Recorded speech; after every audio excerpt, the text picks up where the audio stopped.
Assalamualaikum warahmatullahi wabarakatuh. Kami dari kelompok 1 yang akan memaparkan materi anak berkebutuhan khusus dalam pendidikan inklusi dan identifikasi dalam proses pendidikan inklusi.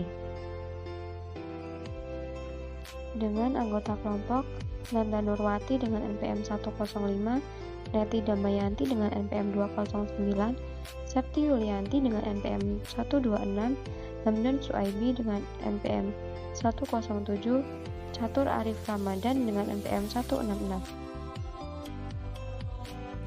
Baik, di sini saya akan menjelaskan tentang anak berkebutuhan khusus dalam pendidikan inklusi.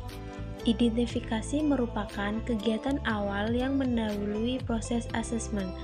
Identifikasi adalah kegiatan mengenal atau menandai sesuatu yang dimaknai sebagai proses pembelajaran atau proses menemukan anak apakah mempunyai kelainan atau masalah, atau proses pendekatan dini terhadap anak yang diduga memiliki berkebutuhan khusus. Identifikasi mempunyai dua konsep, yaitu konsep penyaringan dan identifikasi aktual. Menurut Wardani 1995 dalam Gunawan 2016, identifikasi merupakan langkah awal dan sangat penting untuk menandai munculnya kelainan atau kesulitan. Pendidikan inklusif merupakan sistem penyelenggaraan pendidikan yang memberikan kesempatan kepada semua peserta didik yang memiliki kelainan dan memiliki potensi kecerdasan atau bakat istimewa untuk mengikuti pendidikan atau pembelajaran dalam satu lingkungan pendidikan secara bersama-sama dengan peserta didik pada umumnya. Nah, baik, di sini saya akan menjelaskan materi selanjutnya, yaitu tentang pengertian anak berkebutuhan khusus. Nah, jadi anak berkebutuhan khusus yaitu anak yang secara signifikan mengalami kelainan atau penyimpangan, contohnya seperti di kelainan fisik, penyimpangan emosional atau penyimpangan mental dalam proses pertumbuhannya, sehingga perkembangannya berbeda sekali dengan anak-anak seusianya, sehingga mereka memerlukan pelayanan pendidikan khusus. Nah, selanjutnya di sini ada macam-macam jenis anak dengan kebutuhan khusus. Di pendidikan inklusi, anak kebutuhan khusus ini dibagi menjadi 9. Yang pertama, ada anak tunanetra. Anak tunanetra yaitu anak yang mengalami gangguan penglihatan. Yang kedua yaitu anak tunarungu. Anak tunarungu yaitu anak yang mengalami gangguan pendengaran.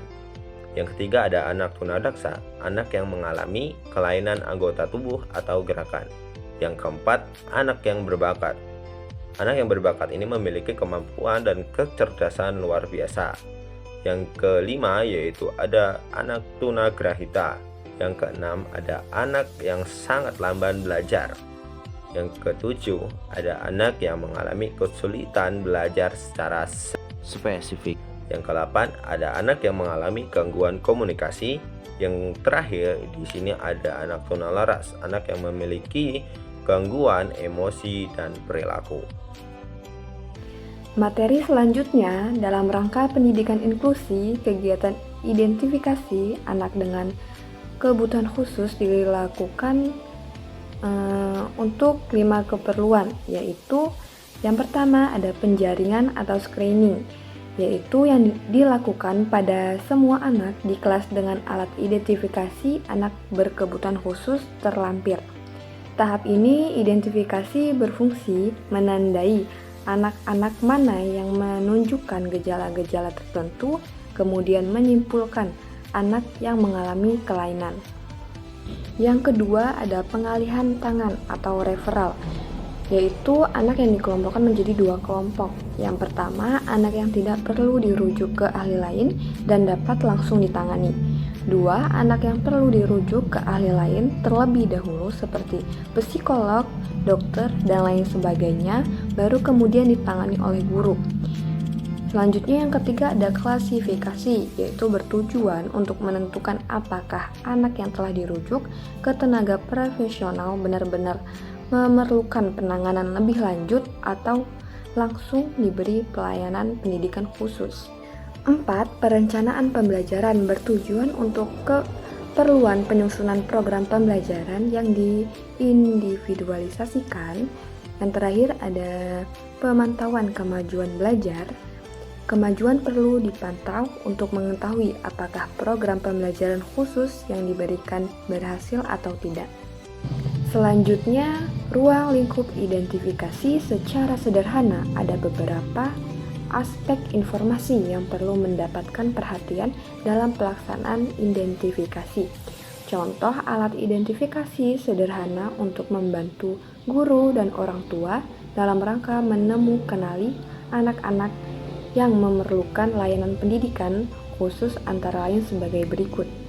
Yang pertama ada informasi riwayat perkembangan anak, yaitu informasi mengenai keadaan anak sejak di dalam kandungan hingga tahun-tahun terakhir sebelum anak tersebut masuk ke sekolah dasar. Yang kedua, data orang tua atau wali, yaitu informasi mengenai keadaan orang tua siswa yang bersangkutan. Selanjutnya yang terakhir ada informasi mengenai profil kelainan anak, yaitu informasi mengenai gangguan atau kelainan anak sangat perlu. Peneliti terbukti bahwa anak yang prestasi belajarnya rendah cenderung memiliki gangguan. Selanjutnya, identifikasi anak berkebutuhan khusus dalam proses pendidikan inklusi.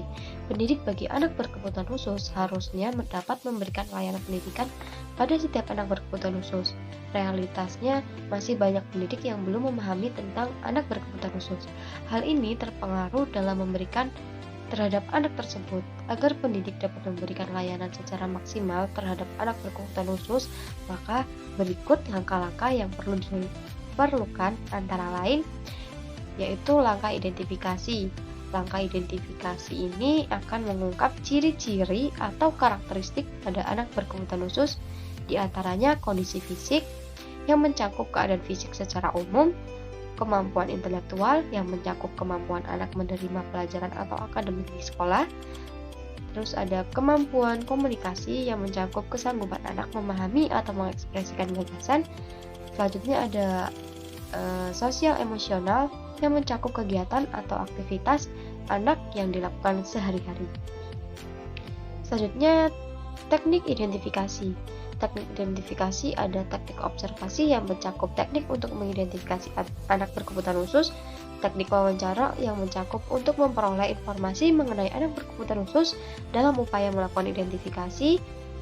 Selanjutnya ada teknik testing yang mencakup teknik berupa penilaian atau tugas dalam kegiatan sehari-hari. Yang terakhir ada tes psikologi untuk mengetahui tingkat hasil tes. Dan yang untuk materi selanjutnya yaitu ada pelaksanaan identifikasi. Anak-anak yang sudah masuk menjadi siswa sekolah dasar tertentu, identifikasi dilakukan dengan langkah-langkah sebagai berikut. Yang pertama yaitu ada menghimpun data tentang anak. Yang kedua ada menganalisis data dan mengklarifikasi anak. Yang ketiga ada mengadakan pertemuan konsultan dengan kepala sekolah. Dan yang keempat ada menyelenggarakan pertemuan kasus atau case conference. Dan yang kelima ada menyusun laporan hasil pertemuan kasus.